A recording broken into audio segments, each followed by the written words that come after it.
जब सावन के महीने की अष्टमी तिथि पड़े, चाहे वो उजाले की पड़े चाहे अंधेरे की, अष्टमी तिथि पड़े, शाम के समय दो दीपक, एक लंबी बत्ती का एक गोल बत्ती का, शिव के मंदिर में अपनी कामना कर कर, जो बच्चों को अच्छी नौकरी चाहिए या कोई बीमारी का हल चाहिए या धन की कमी है या कोई समस्या है, एक लंबी बत्ती किसके लिए है?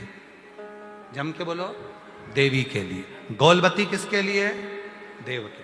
दो बत्ती घी की, गोल बत्ती को जलाओ पहले, फिर लंबी बत्ती का जो दिया हो उसकी बत्ती का मुख गोल बत्ती की ओर हो, वो बत्ती अपनी ओर नहीं हो, ये लंबी बत्ती, ये गोल बत्ती। तो ये जो गोल बत्ती है आपने यहां जलाई और ये लंबी बत्ती जो है ना, इसका मुख गोल बत्ती की ओर हो। 64 योगनिया, अष्ट सिद्धि, नवनिधि, नव देवियां, सारी विद्या, शिव जी की जो गोल बत्ती है। शंकर क्या है? ज्योतिर्लिंग, ज्योतिर्स्वरूप। मां दुर्गा क्या है? ज्योति स्वरूपा। क्या कहते हैं? ज्वाला महारानी की, ये ज्योति के रूप में। जब हम गोल बत्ती के सामने अष्टमी के दिन प्रदोष के समय पर लंबी बत्ती का दीपक, पहले गोल बत्ती का दिया जलाया, फिर ये लंबी बत्ती का मुख उधर की ओर कर कर दीपक को जब हम प्रज्वलित करते हैं और अपनी जो कामना दोनों दीपक के सम्मुख में करते हैं, वो कामना पूर्ण होकर ही रहती है। श्रावण महीने की दोनों अष्टमियों में से कोई भी अष्टमी, आज भी नियम है महाराज, कोई मदिरा पान में डूबा है, कोई वेश्यावृत्ति में डूबा है, कोई मांसाहार में डूबा है, कोई गलत काम में जुए आदि में डूबा हुआ है, तुम छुड़ा कर रह गए कि मत जा, मत कर, तुम छुड़ा कर रह गए। तो शिव महापुराण का एक बड़ा सुंदर भाव वर्णन करा गया हमारा। शमी के 5 पत्ते, बेलपत्री के 5 पत्ते, बेर के 5 पत्ते। क्या क्या चीज है जरा जम के बोलो? शमी के 5 पत्ते, बेर के 5 पत्ते और बेलपत्री के 5 पत्ते। महाराज, श्रावण महीने की दोनों अष्टमियों में से कोई भी अष्टमी, ये भी जरूरी नहीं है कि सोमवार की ही अष्टमी थी। श्रावण महीने की दोनों अष्टमियों में से कोई भी अष्टमी को बेर के पत्ते पर लाल चंदन, बेलपत्री के पत्ते पर पीला चंदन, शमी के पत्र पर केवल कोई चंदन लगाने की जरूरत नहीं, सादा, केवल एकदम कुछ भी उसमें लगाकर नहीं, सिंपल।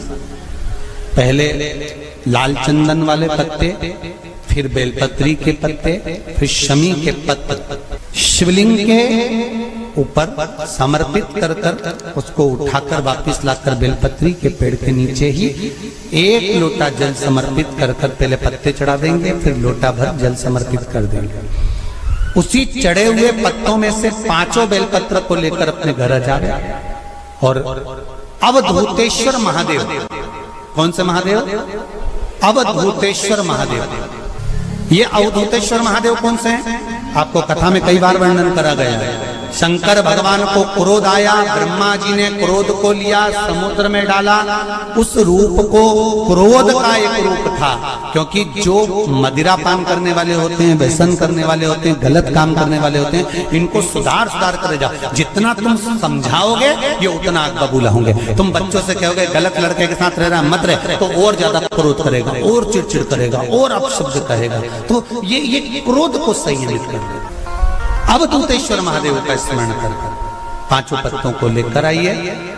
कुछ समय बाद जैसा जैसा समय की अनुकूलता मिले, आप किसी मदिरा का पान करने वाले या किसी व्यक्ति को वो पत्ते दोगे या प्रसाद के रूप में दो तो अच्छी बात है, नहीं तो उस पत्ते का थोड़ा थोड़ा भाग भी प्रतिदिन मात्र 21 दिन तक अगर थोड़ा थोड़ा भाग भी दे दिया जाए तो धीरे धीरे मदिरा पान, व्यसन, गलत आदतें छूटना प्रारंभ हो जाती है और वो शंकर की शरणागति ग्रहण करते हैं। महाराज, शिव अर्चना, ये तो अभी लोगों की थोड़ी सी सोच गलत हो गई। ये दुनिया के लोगों को ये तो मालूम नहीं है भगवान शंकर के लिए। हाँ, शंकर भगवान के पास में भांग रहती है। शंकर भगवान के पास में भांग रखी हुई होती है। शंकर भगवान का भांग का श्रृंगार होता है, क्योंकि उसको बूटी के रूप में, औषधि के रूप में लिया जाए। पर कोई कहे कि शंकर भगवान भांग का नशा करते हैं, तो ये संसार के लोगों को समझा देना कि शिव भांग का नशा, मेरा भोलेनाथ भांग का नशा नहीं है। किसी भी अष्टमी तिथि को 12 महीने में शुक्ल पक्ष कृष्ण पक्ष की अष्टमी तिथि पड़ती है। यदि किसी भी अष्टमी तिथि को अगर किसी ने नियम बनाया 5 अष्टमी का, 8 अष्टमी का, 7 अष्टमी का, एक कनेर का पुष्प शिव जी के शिवलिंग को समर्पित करना, अशोक सुंदरी के स्पर्श करना, और जो जलाधारी होती है, जैसे ये शिवलिंग है, ये जलाधारी है, तो पहले शिवलिंग पर स्पर्श, फिर अशोक सुंदरी का स्पर्श, फिर जलाधारी पर कनेर का पुष्प शिव जी की ओर मुख कर कर, अर्थात जैसे मानो ये कनेर का पुष्प है, तो ऐसा शिवलिंग का स्पर्श करते हुए जलाधारी पर जो समर्पित करता है, भगवान शंकर उसके मन की कामना को पूर्ण जरूर करते हैं। एक कनेर का किसी भी अष्टमी तिथि को 12 महीने में शुक्ल पक्ष कृष्ण पक्ष की अष्टमी तिथि पड़ती है। यदि किसी भी अष्टमी तिथि को अगर किसी ने नियम बनाया 5 अष्टमी का, 8 अष्टमी का, 7 अष्टमी का, एक कनेर का पुष्प शिवजी के शिवलिंग को समर्पित करना, अशोक सुंदरी के स्पर्श करना, और जो जलाधारी होती है, जैसे ये शिवलिंग है, ये जलाधारी है, तो पहले शिवलिंग पर स्पर्श, फिर अशोक सुंदरी का स्पर्श, फिर जलाधारी पर कनेर का पुष्प शिव जी की ओर मुख कर कर, अर्थात जैसे मानो ये कनेर का पुष्प है, तो ऐसा शिवलिंग का स्पर्श करते हुए जलाधारी पर जो समर्पित करता है, भगवान शंकर उसके मन की कामना को पूर्ण जरूर करते हैं। एक कनेर का विवाह नहीं हो रहा, हम तो टेंशन में पड़ गए, लड़की 28 साल 30 साल का लड़का हो गया, विवाह नहीं हो रहा, कुछ मत करो।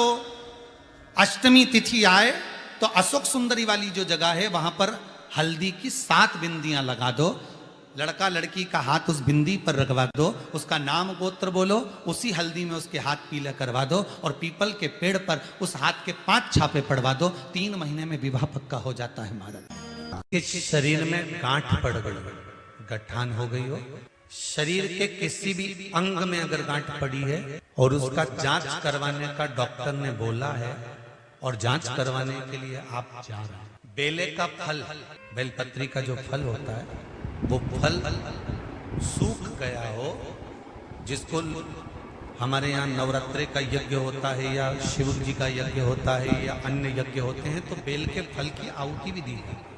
बेले का फल जो सूख गया, सूखा हुआ फल जलाकर उसकी भस्म तैयार करना, उस भस्म को पीपल के पत्ते पर रखकर पिपलेश्वर महादेव का नाम लेकर, कौन से महादेव? पिपलेश्वर महादेव का नाम लेकर बेलपत्री के वृक्ष के नीचे रख लेना, और पिपलेश्वर महादेव का ही नाम लेकर बाबा देवादिदेव महादेव से विनती कर कर जो रोग है और गठान कितनी है, उस गठान की जांच कराने जा रहे हैं, ये भाव वर्णन कर कर उस भस्म को लेकर आ जाना शिव मंदिर पर, उसको थोड़ी सी देर रखकर पिपलेश्वर महादेव का स्मरण कर कर उसको लेकर आइए, और उस गठान वाली जगह पर उस भस्म को लगाकर फिर आप जांच के लिए जाइए। मेरा देव अधिदेव महादेव चाहेगा तो जिंदगी में कभी बड़ी बीमारी धीरे धीरे धीरे धीरे रोग उस गठान वाली जगह पर अगर पिपलेश्वर महादेव से भस्म भी शंकर के नाम से, पिपलेश्वर महादेव के नाम से लगाई जाए, तो गांठ भी धीरे धीरे गलना। कौन है पिपलेश्वर महादेव? पिपलाद पिता के जाने के बाद, माता के जाने के बाद पीपल की कोटर के अंदर पल पोस कर बड़ा होता है और पीपल के फल खाकर बड़ा होता है। शंकर भगवान ने एक पीपल की कोटर में रखकर पिपलाद को बड़ा कर दिया था, तो पिपलाद ने शंकर भगवान का भजन कर कर शिव को प्राप्त करा। तो शंकर भगवान ने जब पिपलाद को दर्शन दिया था तो पिपलेश्वर महादेव शिव जी का नाम हुआ था।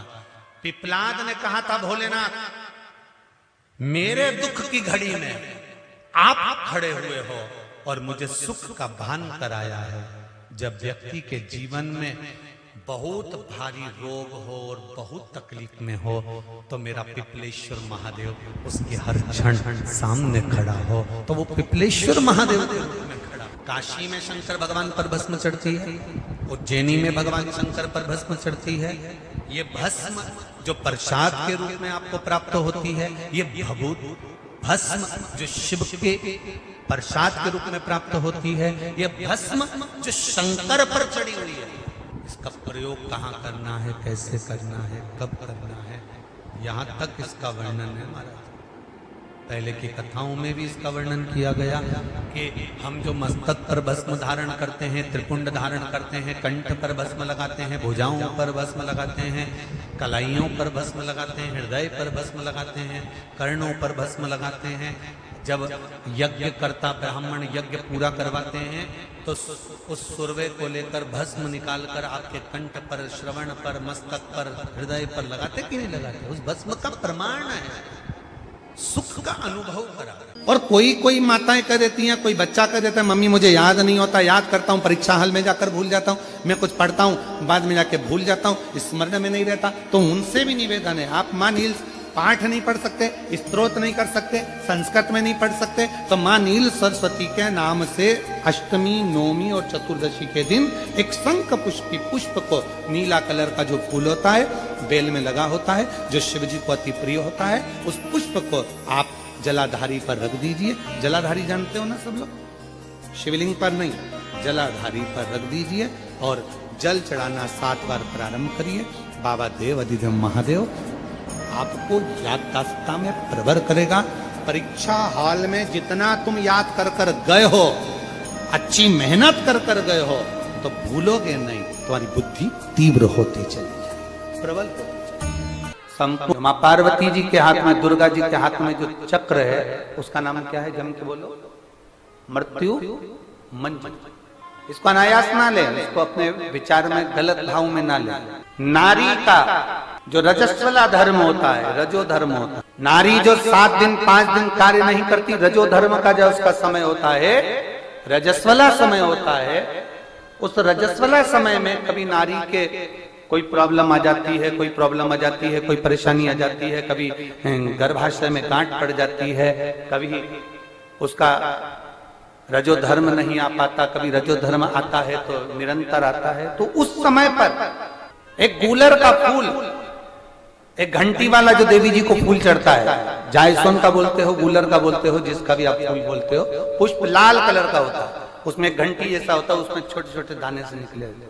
केवल एक पुष्प मां भवानी को, जिस स्थान पर भगवान शंकर का शिवलिंग रखा हुआ है, ये जलाधारी जो है माता पार्वती जी का हस्त कमल है, किसी भी स्थान पर बैठकर एक पुष्प समर्पित कर कर मृत्यु मंजरी चक्र का स्मरण कर कर अगर नारी उस पुष्प को मंदिर के द्वार के बाहर बैठकर भी खा ले या घर पर भी खा ले, तो उसके रजो धर्म से जुड़ी हुई जो भी तकलीफें होती है या गर्भाशय में गांठ भी होती है, तो धीरे धीरे गलना प्रारंभ हो जाता है। उस मृत्यु मंजरी चक्र का स्मरण बड़ा ये थोड़ा सा लोगों को लगेगा, बताओ महाराज जी कहाँ का विषय लेकर बैठ गए, पर संपूर्ण भारत की मेरी जीजियों के लिए ये प्रयोग बहुत जरूरी। संपूर्ण भारत की मेरी जीजी, मृत्यु मंजरी चक्र का स्मरण भी हमारे को सुख का अनुभव करा रहा है।